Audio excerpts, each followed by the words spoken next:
here today. Let's go to Mike Gill joining us now here on Birds 365. You can follow him at Mike Gill Show. Subscribe to his YouTube channel at Mike Gill Show. Listen to him at 97.3 ESPN down the shore and 97.5 The Fanatic in Philly on the weekends.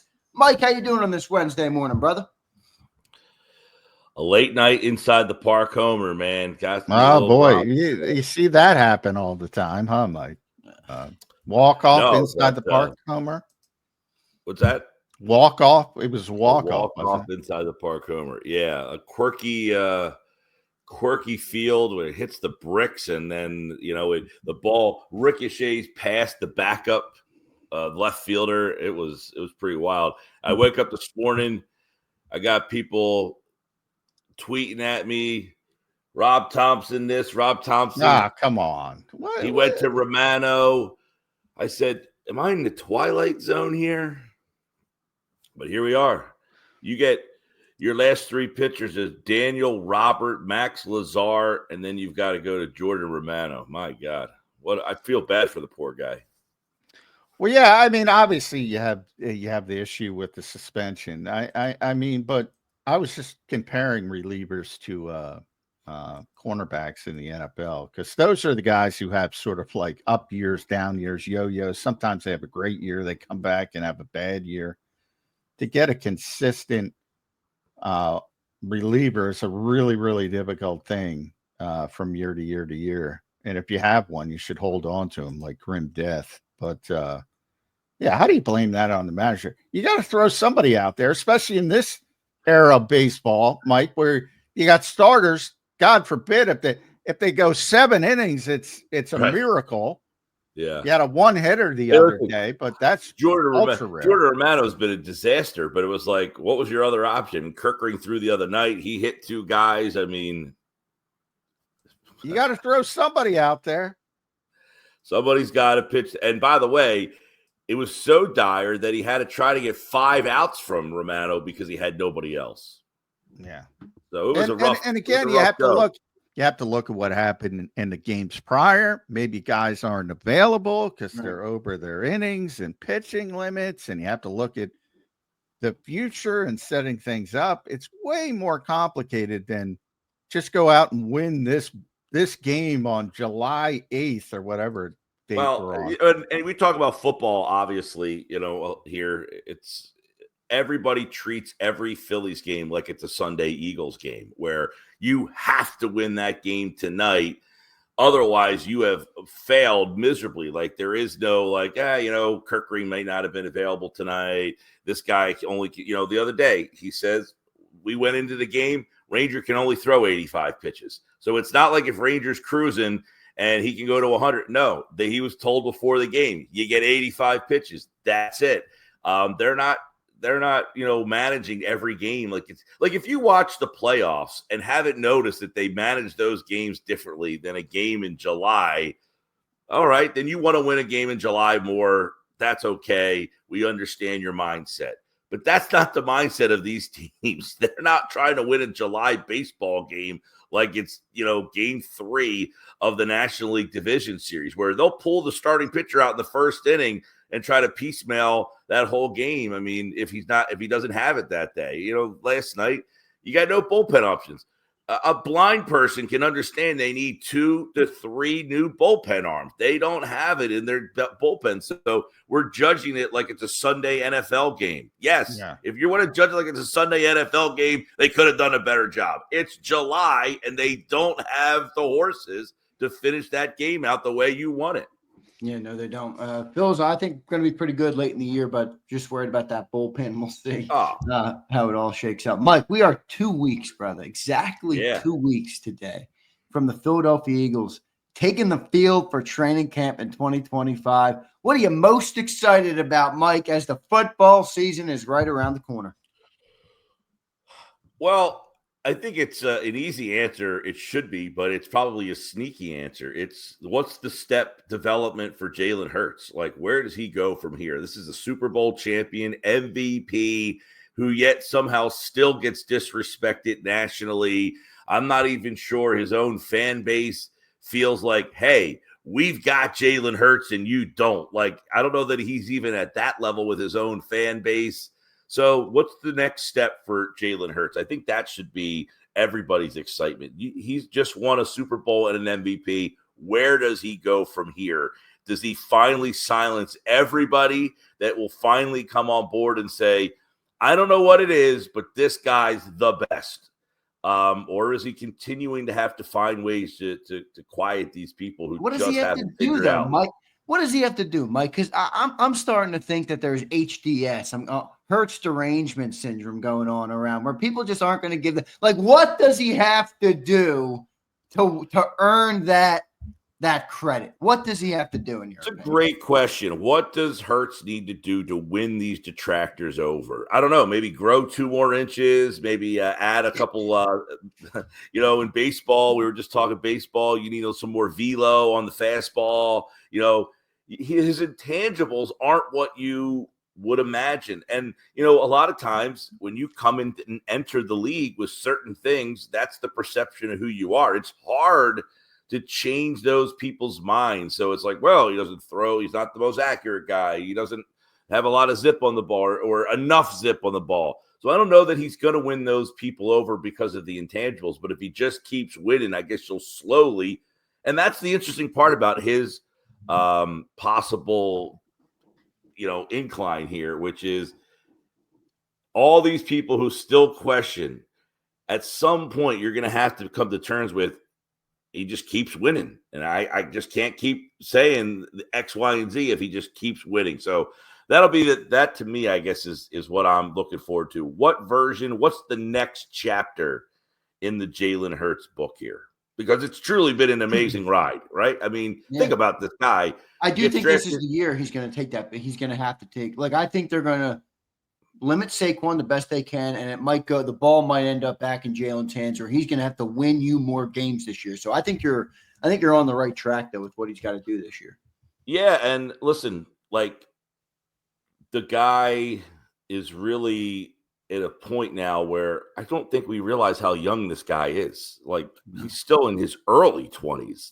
He's not okay, now he's the 29-year-old guy. He's been in the league. He's still, 24, 25 years old? He's 26. He's turning 27. 27 in August in training. Okay, so still, he's in that mid. Yeah. He's just kind of crossing over where he's not that guy that's getting close to 30 where you're the decline could be coming. He's still ascending here.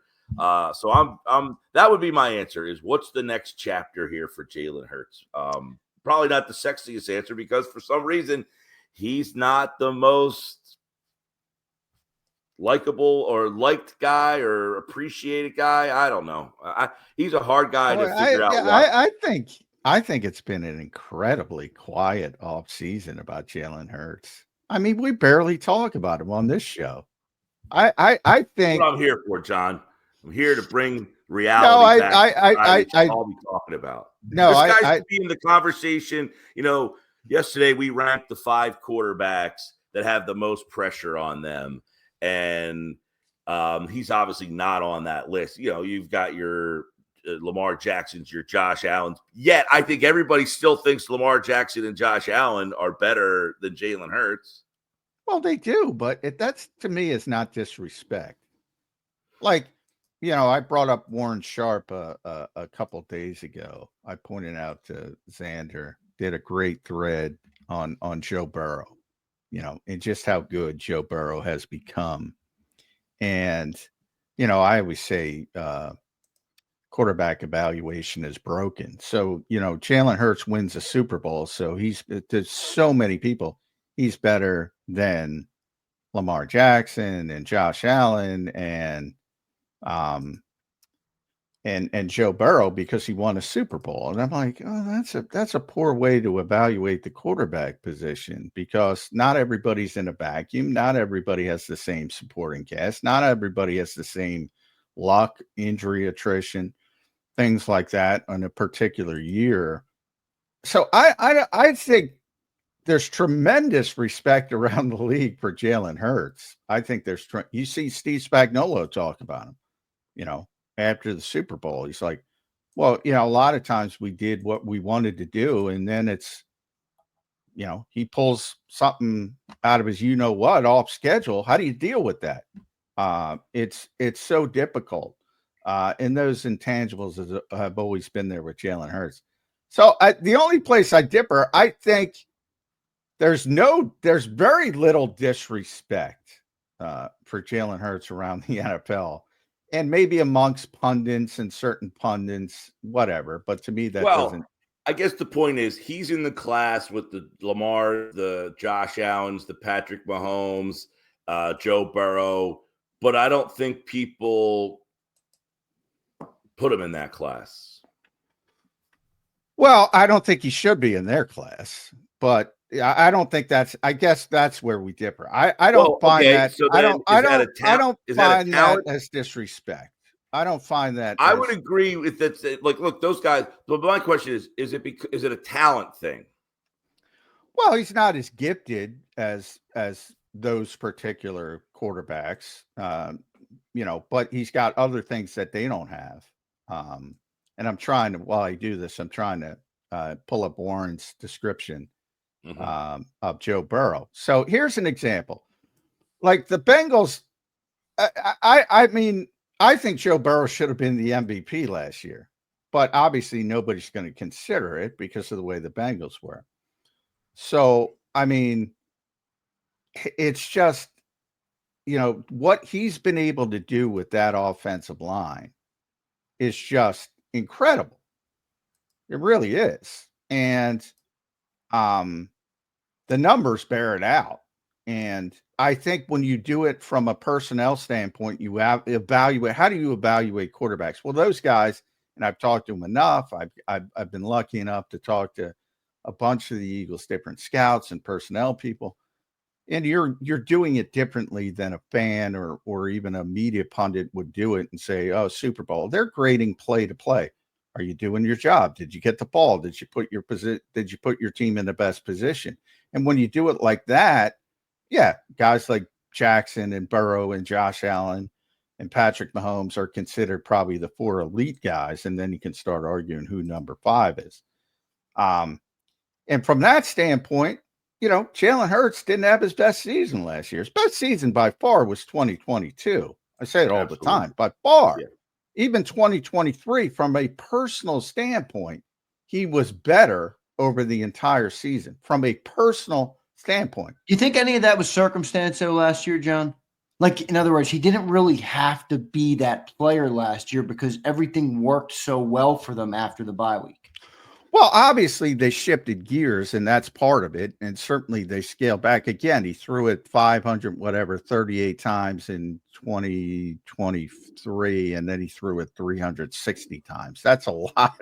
That's a lot of playmaking potential taken off the table. This is where, like you said, he shouldn't be in the category with those guys. And I can say it's not a disrespect. I would agree with that. You're not being disrespected by saying you're not as good as Burrow and Mahomes and Allen. And but it basically goes to, but it goes back to the thing. Why? You've won more than those guys, except for Mahomes. You've accomplished more than those guys for the most part, other than the guys who have the MVPs. Lamar has an MVP. Allen has an MVP. There's a fly in my face. Sorry. So it's that he's not as gifted or doesn't have the personal accomplishment of an MVP, but he's won a Super Bowl. He's been the MVP. He's been to a Super Bowl. So I don't know why we can't, because we could say the things that we're perceiving that they do better than him, that he shouldn't be in that class, and it's not a disrespect. But there are things that he does that they can't do that makes him belong in that class.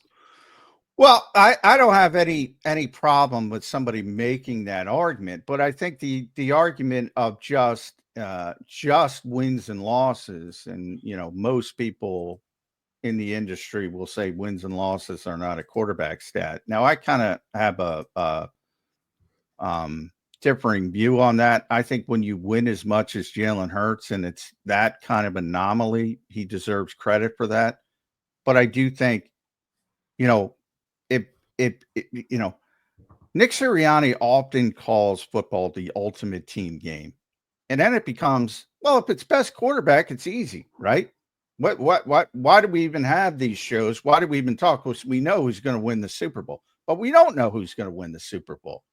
And one of the things, and I often bring up Tom Brady and Patrick Mahomes, who are, maybe the greatest of all time in one case and the greatest of this generation in another case.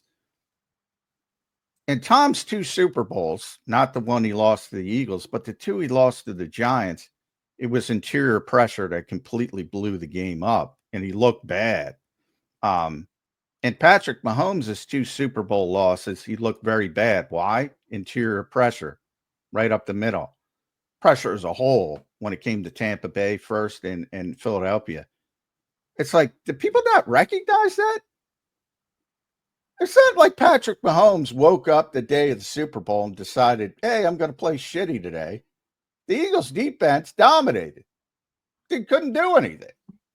Mm-hmm. Same thing happened with, obviously, the Patriots. The 2007 Patriots are the best team I ever saw. They didn't win.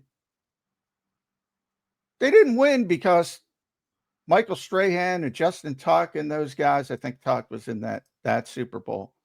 Those guys dominated. And they couldn't do anything. It's like the ultimate team game. So it works both ways. And quarterbacks and coaches know it. And Nick has expressed it, and Jalen has expressed it. When they win, they get too much credit. And when they lose, they get too much blame. Sure. Mm-hmm. That's just the way it is. That's part of the job. But to say, Jalen Hurts is better than Joe Burrow because he won the Super Bowl, that's not going to go over well with personnel people who look at it a little bit differently. That to me is not disrespect. Interesting, like what's the, because, we've got Super Bowl championship quarterbacks in the past that obviously don't belong in the conversation. Your Trent Dilfers, your Brad Johnsons, that level of quarterback. Exactly. That Nick was Foles, just the game manager. Game. But I think a lot of people look at Hurts, or maybe they don't, I don't know, as more than a game manager. Well, he is. I agree with that. He's much better than those guys. Much better.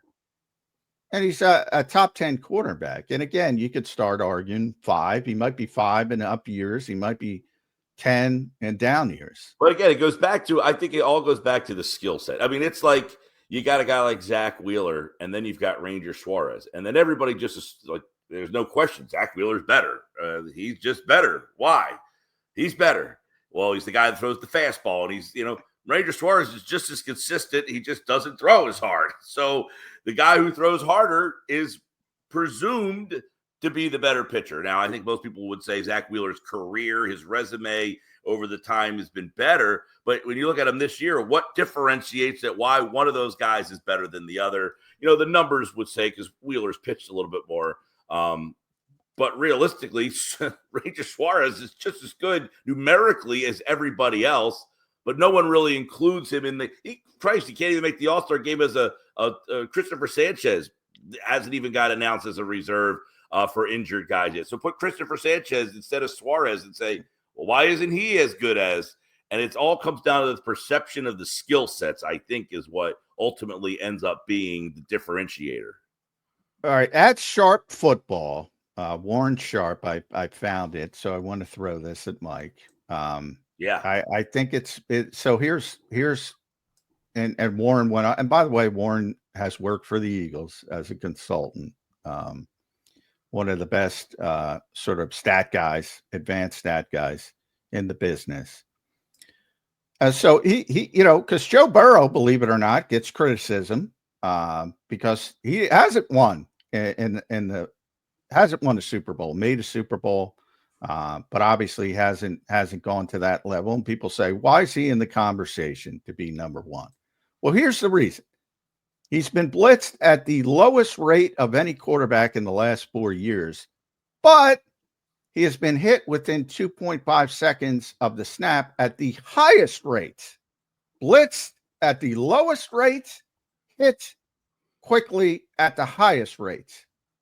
He has been hit within 2.5 seconds, 25% more than the number 2 most hit quarterback in the NFL. 25% more than number 2. And by the way, his 2.5 seconds to throw, because a lot of people criticize Joe for hanging on to the football a little bit too long. 4th fastest in the NFL. Fourth fastest in the NFL. His offensive line and pass blocking rate, number 30, number 30, number 27, number 32 over the last 4 years. Worst pass blocking line in the NFL last season. Despite that, Joe Burrow himself is number 1 in overall completion rate. He's number 1 in third down completion rate. He's number 2 in accuracy. He's got the number 2 passer rating. He's got the 3rd best TD rate. He's got the 4th best touchdown to interception ratio. You get the point, on and on and on and on. That is the difference, between the supporting casts. Mm-hmm. No, that's not Jalen Hurts' fault. Yeah, well, there's a lot of variables here too. Burrow has a very, very, very good skill supporting cast with Jamar Chase, Tyler Boyd, Sure. T. Higgins. Boyd when he was in his. And they built the team wrong because the Eagles have a tremendous, but the Eagles built the team right. Well, they tried. They went to the Super Bowl the year with an awful offensive line. Then they did try to address that line the next year, and it failed miserably. Kind of like the Phillies trying to rebuild their bullpen. They failed miserably trying to get pieces in here to replace. But no, I have no Burrow. To me, I have no problem with Burrow being on the top of that list, or any of these other guys, really. I mean, I think there is no best. It's whatever one. Back to the pitcher thing. If you like Paul Skeens, he's the best. If you like Wheeler, he's the best. If you like Christopher, whatever guy that's your style. In the football, it's kind of like, what skill set do you like the best? And that's generally like Mahomes gets that. I think Mahomes gets like the crown as the best because of their sustained regular season success, plus the Super Bowls. Josh Allen is the big physical guy. He hasn't had the weapons that some of the other guys have had. Lamar Jackson hasn't had the weapons that some of the other guys. He's been more of a one-man band for that offense. So if you like Lamar Jackson, it's the thing that he's made an offense that they haven't invested a whole heck of a lot in over the years and made them, a top contender. Josh Allen, similar. Who's the best receiver that he had Diggs there for a little while, but did he make Diggs the player that he became? Diggs was great in Minnesota, so I would say no. Just say Diggs isn't on the level of Jamar Chase. He's not. He's like no. But AJ is probably. AJ's in it. It's probably. And AJ was ranked number Patrick 1. Mahomes really. He had what's his name, Tyreek earlier in the run, but he's been fine without him. So those are the things. Yeah, which is pretty impressive. But Mahomes has shown he doesn't need Tyreek Hill level of player. Not to Joe Burrow, but he's always had Jamar Chase. He's always had really 2 guys that have been top upper tier. Yeah, but I'd rather. I'm pretty sure.